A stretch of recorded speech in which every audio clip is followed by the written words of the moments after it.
Good afternoon, ladies and gentlemen. Welcome to another exciting Propagandacast with me, your host, Imperial Dane. Featuring today a 1 versus 1 on Langres, a Monday novice fight. We shall be watching Machardd or Machardd fighting for the Commonwealth, fighting for the, I don't know, 1st Infantry Division, going up against the Wehrmacht versus Lector. Lector of the 9th SS Panzer Division. Frundsberg. Wehrmacht quarters out. 3 pioneers start out. That's a reasonable start. He shows he can sort of capture a decent amount of territory. At the same time, we see the Brit player heading sharply towards the west. He's clearly intending to set up some fuel right there. Or set up shop there on the fuel point. Setting up with the 2nd Infantry section. Not a huge fan of this. I mean, generally, yes, you can still get more power, but I mean, if you just want to secure some territory initially, a 2nd Infantry section is going to be much lower than a lieutenant. That would at least be my argument for it. We are seeing the Wehrmacht quarters flashing. And so far, there's a pretty heavy focus on this side of the road from Lector. Marching out to the tunes of the fatherland. Although currently the soundtrack is playing for the Brits. The Wehrmacht actually never got their own unique soundtrack. I certainly hope we get that in Coming Heroes 2. Rather than having to share the Soviet one, just like we had in Coming Heroes 1 sharing the American. And what shall be up for the Wehrmacht quarters? Volksgrenadiers. Volksgrenadiers. Ignoring the victory point so far. And again, heading towards the fuel point. And note, I mean, already they're securing a bit, but again, a lieutenant probably could have secured a bit more. Going for the high munitions. And of course, there's a slight sort of disconnect here. Note the way he's actually taking territory. He's taking right here, but again, there's nothing to connect it right away, at least anyways. So, I mean, this is going to be pretty much inert resources. I mean, had he gone for here, there's a slight chance this fuel point might have kicked in a bit faster. Conversely, though, again, this is not going to be doing much. So this is a bit pointless. Pioneers are advancing. Volksgrenadiers heading towards the right-hand side. Pioneers a bit too forward, a bit too much at the front line, I think. Fraps acting out a bit. Come on, Fraps, be nice. A late day here, been out for the weekend, got back. Got to prepare the episode, got also to prepare sort of an assignment. So I've been a bit busy. Plus, of course, I've also been streaming. And again, you know, follow my stream description in Twitch. All those details then. But there we go. Finally connecting again. He's just moving it rather slowly. Again, it's a waste of time. Again, Lieutenant could have done the job as well. And he's getting a 3rd section. A 3rd section. Still no Lieutenant. And he's going for secured resourcing. I mean, it's great in a sense. But I mean, your troops are going to be moving bloody bollocks slow. And while some say, oh, well, that's not realistic or historically accurate. I mean, the thing is, a lot of the British troops, I mean, you're not seeing everyone, but a majority of them were, in fact, partly due to a lack of NCOs, and their sergeants, corporals, were a lot more inactive, and they needed the lieutenants to basically do that job.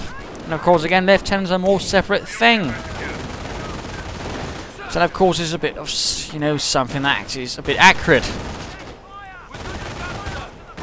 And, of course, it also resulted in much higher casualties to the British NCOs, although, mind you, German NCOs also suffered quite a bit, but the German system overall, in terms of infantry, was a bit more flexible and thus was a bit more aggressive, and generally the German troops had a bit of tendency of being a bit more aggressive, whereas the Brits sort of got, well, let's have a cup of tea and sit down in a trench with a Bren gun watching for the Hun.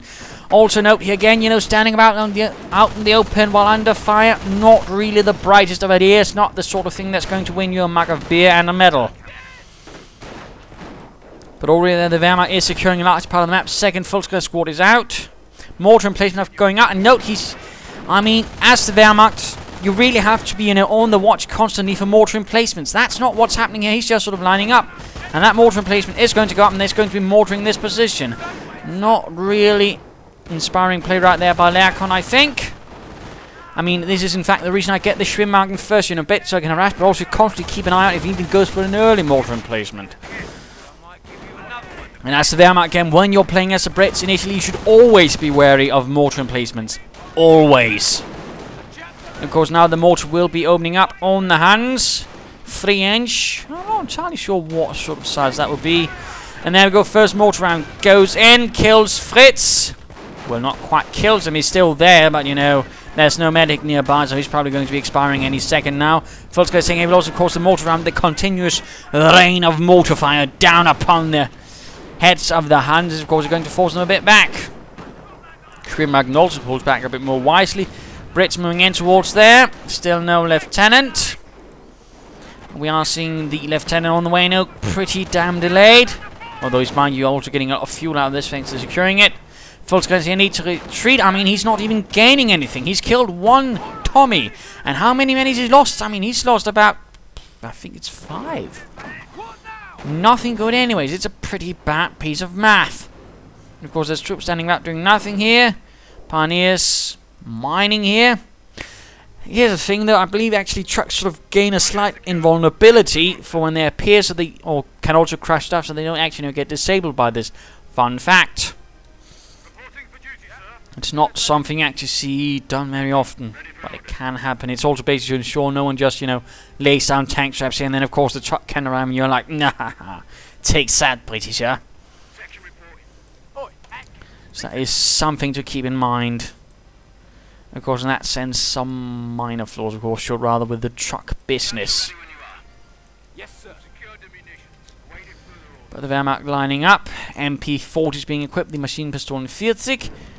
They did use it generally a lot of them. They even used a lot of Soviet ones. I believe they captured quite a few, and they also managed to, you know, to convert quite a few to actually using German ammunition. Otherwise, they used Italian submachine guns, amongst other things, even some Czechoslovakian and Danish, actually, but those were largely the Waffen-SS. In particular, the Waffen-SS early on actually used a lot of different nationalities' equipment rather than German, because initially the SS were not really considered any sort of thing important, and were thus basically given whatever was left over of the equipment. So as to give the equipment to the right troops, the proper troops, not the playground ones. Or the asphalt soldiers, and actually the first SS were called. MG here, but of course we are seeing rifle grenades moving in. They're going to be firing over the hedgerows, going to be causing a bit of a mess right there. A half-track though. My pardons there. Half-track. Moving an MG4 using it has to be careful again. You know, cautious about rifle grenades. Interesting enough, Machardd is actually not pulling back, and there we go, just popping up, but actually popping out a few too many. And there we go, also mortar rounds in. I mean, he seems to have forgotten about the mortar. Of course, he could rush in the half-track, basically just stop here, and he could clear it out in seconds, because the MP40 is actually pretty effective against mortar emplacements. Fun fact. And the Recce chaps here are slightly losing to the Pioneers, but looks like the Pioneers will be the losing ones, and there we go, retreating before the Recce chaps also get the devil out there. But come on, deal with the mortar. No, he's moving southwards with a half-track. Pioneers standing out here looking a bit dashing. MG's left there, and he's moving in here. But I think, I mean, if he'd gone in for that, he could have just, you know, rushed in here and finished off the job, particularly with an MG to support. Sadly, that seems to be not what is transpiring for Lector of the 9th SS. Formed up largely of, I believe, Romanian, Hungarian Volksdeutsche, or that is, you know, ethnic Germans, or those referred to a bit more sarcastically as Beutedeutsche. Although I can't remember to which extent, of course, they were equipped. Handed up those out. Another unit also have that, for example, was the 17th SS. And of course, there were some communication problems because of that. Because not, despite, you know, being termed Volksdeutsche, they didn't all, you know, speak German. Pioneer squad down. Looks like he's actually trying to clear out the machine gun emplacements. I mean, the effort is nice. Now we go, actually ignoring the mines. Can happen. He could Panzerfaust it. And what is this? Stoßtruppen are arriving. Some of the more veteran troops formed from more elite divisions. Some Machardd. Again, that was a common trait for the Germans. They would basically form new divisions out of by, as you know, assigning a corps of veterans from another unit. It happened with the SS. It happens with the regular Panzer divisions. It happened with regular Grenadier divisions.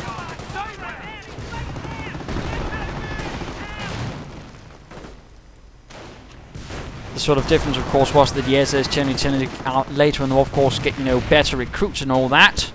And plus, of course, they tended also to get some pretty experienced veterans, which initially wasn't always the case.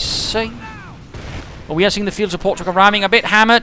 Casualty. Claiming station going up. That's nice. But let's go look at Lector, who's going for the weapon support. And up he's only actually used the Krieg barracks to get a half track. I mean, he could have used a mortar or a pack or something at least, and he could also try, charging in here again. But he might be waiting too long. And where's the rest of the support troops? Schnell angreifen. Zerstören Sie die Feind. And again, the mortar, mate. It should be one of your main priorities. Yet again, you're sort of casually ignoring it, which is rather to the detriment of your troops' health, or at least continued health. Of course, out in the open again, not really good. And he's got it double equipped against something I'd be careful about. But, I mean, in this case, why not just pop it into the house? I mean, you're going to be able to fire straight down the mortar emplacement. Bundle grenade, nice trick there. Well, nice grenade there. Oh, very close to obliterating the recce section. But it's forced away. We're seeing Bren gunners as well. But again, why do you not just attack it? Just attack the mortar emplacement, move in, blast it. We're not orchestrating an operetta here. And if you were, I would say I find your operettas very disappointing. Anyways, rifle grenades flying through the air. Brett's getting pinned down, the lieutenant a bit too forward, again risking he might join so many other lieutenants. In fact, the British problems with the lieutenants actually got so bad they actually had to ask the Canadians for some. Because again, they were simply lacking in NCOs. They were suffering such high attrition amongst their junior officers. Heavy infantry at the Reich's defense. Plus, of course, there was a constant rate of lacking, more, NCOs like sergeants and corporals, which I don't think they actually really got about to fixing. Mine down there again. He's really intent, okay, no one's going to get through here. I could, of course, just move it up a bit further there, but, Mining off their rifle grenades, fly through the air, doesn't do much. Again, and of course here Learcon is making another mistake. Always you should be putting pressure on the British player. Always, always, always. Currently he's not. He's in fact allowing, Machardd, the 1st Infantry Division, to sort of slowly build up, supplies of tea, biscuits, milk, for those that want milk in their tea. But of course also, troops, armaments, mortars, emplacements, all that, which is not necessarily good either. And we are seeing a Puma out, which actually the 9th of this did not receive, I believe. Well, I might be wrong, actually. But I'm pretty sure they didn't. Very few divisions normally actually had the Puma. Quite a nice reconnaissance vehicle, though, with a 50mm gun. And there we go, we're seeing a captain out. We're seeing Recce moving north. And a Sturmhaubitze moving in as well. And the Puma advances. And how about supporting the push with some more troops? And again, why not go for the mortar emplacement? We have gained the momentum on the field. Opening up there, doing a bit of nice damage. Already killing the Britisher. Blowing up a track. Although, mind you, already rusty one. So not really a huge deal there. Stu 42 dealing with the recce section there, killing one poor sap. And move in the Stu, of course, trying to lay down a 17-pounder gun here, although in this case, it actually managed to get a damaged engine. Unfortunate, but that probably might have something to do with the rifle grenades or the Bren gunners. Clear, close actually sorting it out. Where's the Stu 42? And again, where's the infantry? Where's the push? Where is the support? Again, Lector has a perfectly good force here, doing nothing. Volksgrenadiers, Stormtroopers, Panzers, MGs, and it is doing pretty much bloody nothing. I mean, he could finish all of this off in one fell swoop, and it's not happening. These are basically having a,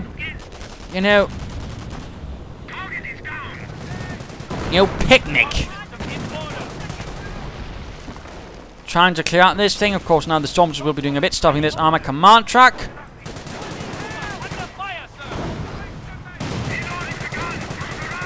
And again, where's the rest of the force? Nowhere near to be seen. And there we go, Stu down. That's 500 manpower down the drain. Armor command truck there is gone. But again, how about just attacking with the rest of your force, Lector?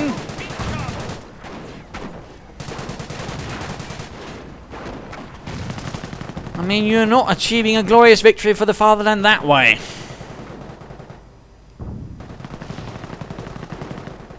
You know, to put it simply.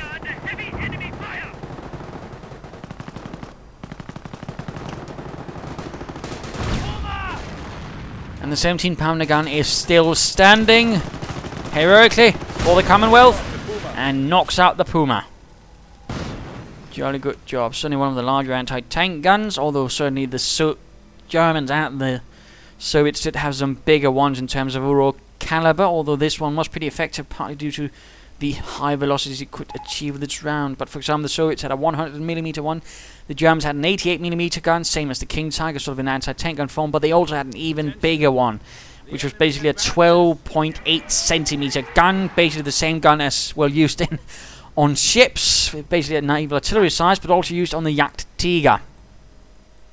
Panzer Command going up. I mean, also a thing here to note, he's actually taking up pretty fast. Again, that's not necessarily a good thing either. I mean, he's gone for the Krieg barracks, and then he's moved on to the Sturm Army. Again, he's only built one unit from each half-track and an armoured car.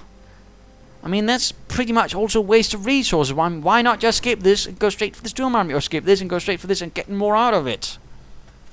I mean, it's basically, again, wasted resources. Now they're just edifices of wasted resources, not achieving anything. We're seeing a rocket half-track up trying to apply some pressure. There's nothing being done about this recce section caught, going amok amongst his lines, going for the victory points as well. Oh, we're actually seeing a Stug now. That's a minor miracle. Rockets flying in.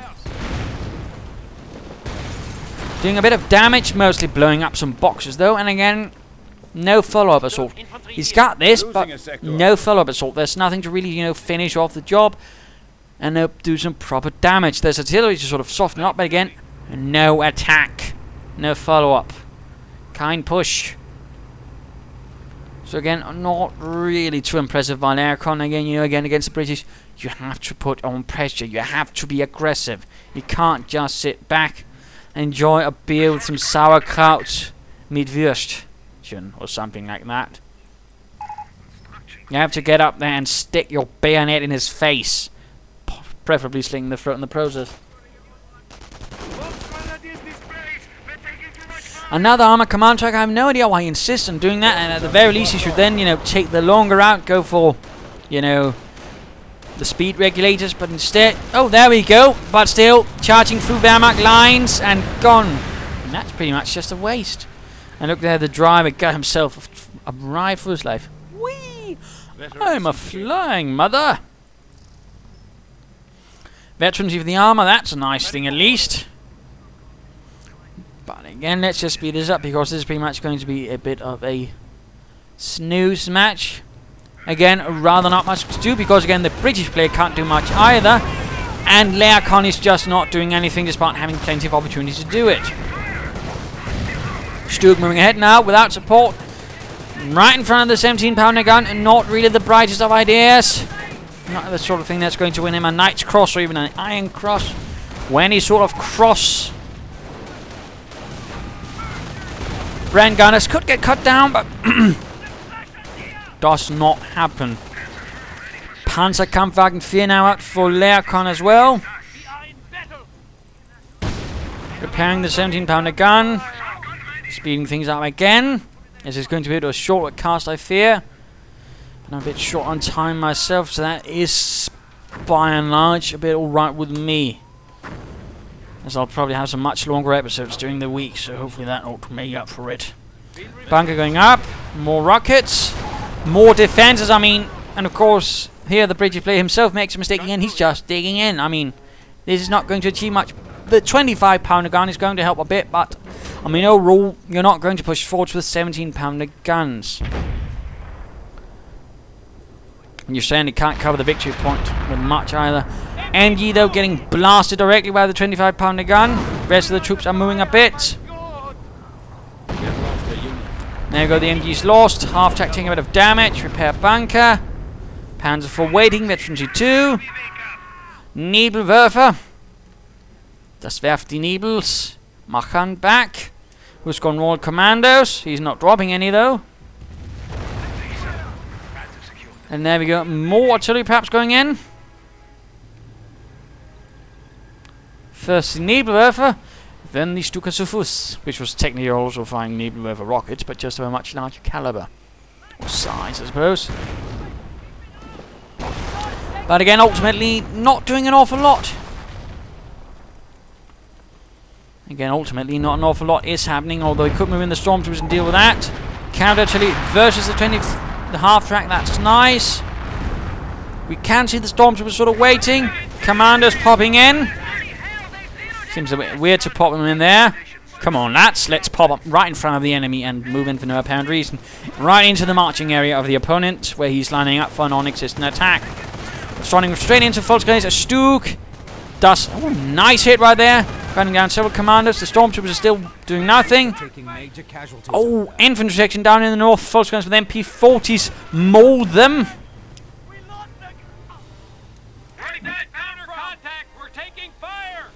You're literally on fire. Depot is being overrun. More Nebelwerfers being prepared. Of course, you could go with some support veterancy. And again, let's beat this up. More rockets. Because why not? And there we go. Howard turn placement is gone. Very much gone. Still no follow-up attack. Still no attempt to really crush this position.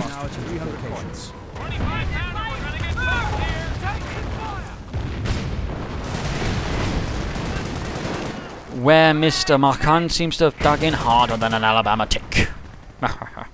Yes. Anyways, nothing is not really happening. This attack is still not really happening. Lighter engagement here. Sword going in against the commandos. Showing the and the folks going to show who's the better with the submachine guns. The 17-pounder gun fires. Not really doing much either. More rockets. Still no assault. Kein Angreif.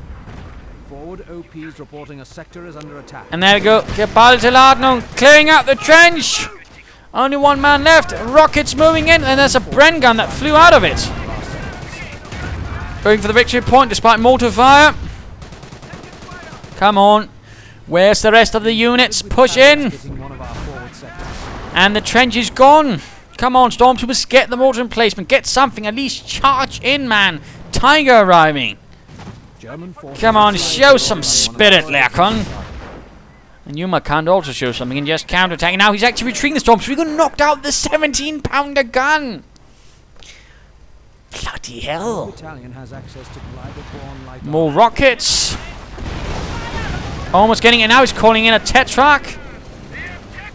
Well, if he upguns it with the Little John adapter, he might get a bit more out of it.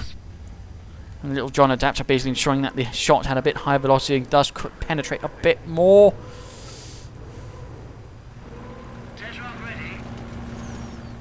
But sending in one Tetrarch on its own is not necessarily going to win you the war, Machardd.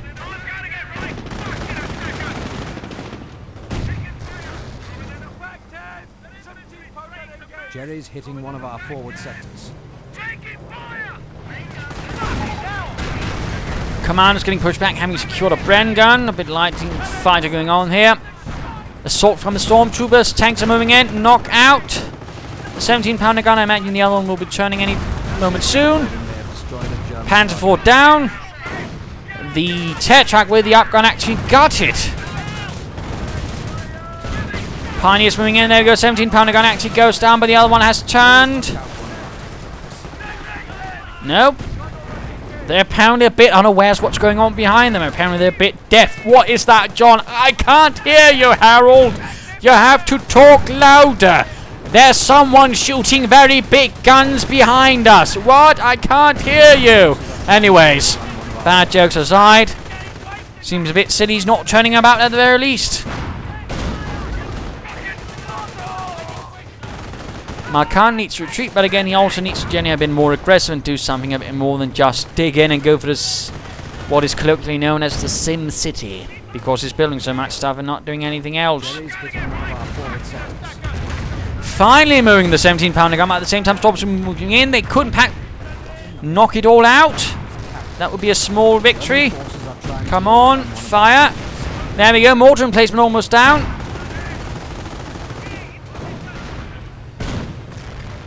You know, don't forget about the other 17-pounder gun firing at you, and he's not even used the commando artillery. That could have actually helped him a bit against Lector, and perhaps also helped him push forwards a bit. Now getting into the trench, because, you know, we can't have ourselves getting hit by an anti-tank gun, can we? Since we're infantry. Our forces are ready for blitzkrieg assault. And there we go, 17-pounder gun is gone. And there's actually artillery main gun destroyed on the Tiger.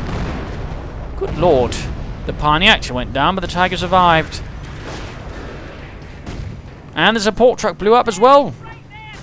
Now there's a few commandos and some sappers left. And there we go, Machardd retreating, the 1st Infantry Division having been beaten in a slightly dishonourable way. For them, that is, not for the Germans. Lector having won, but, you know, could have probably finished his off job much faster. Again, had he been more aggressive, had he pushed in the infantry, though he, of course, might be worried he does not quite have the tactical finesse. Even then, you know, just firing rockets for several minutes, you know, not achieving much. He could have pushed in, and certainly he should have focused more on the mortar emplacement early on. Had that gone, he would have had much easier time against Machardd. Machardd, on the other hand, needed to be more aggressive. He needed to have a lieutenant out faster to take sort of the early territory, not use an infantry section. He might have wanted a Bren carrier, and he needed to be more aggressive, you know, push forwards. But he was just too passive and didn't really achieve much. And again, ultimately, that allowed Lector to quickly contain him and then slowly weed him out. So there you go, some of the more basic lessons of Blitz versus Wehrmacht on the novice level. Hope you enjoyed it. Hope you learned something from it. I certainly damn well hope you did. If you did, why not subscribe and tell your friends? And if you didn't, well, you should be ashamed of yourself. No, I mean, send in a replay of your own. This is Imperial Dane saying cheers.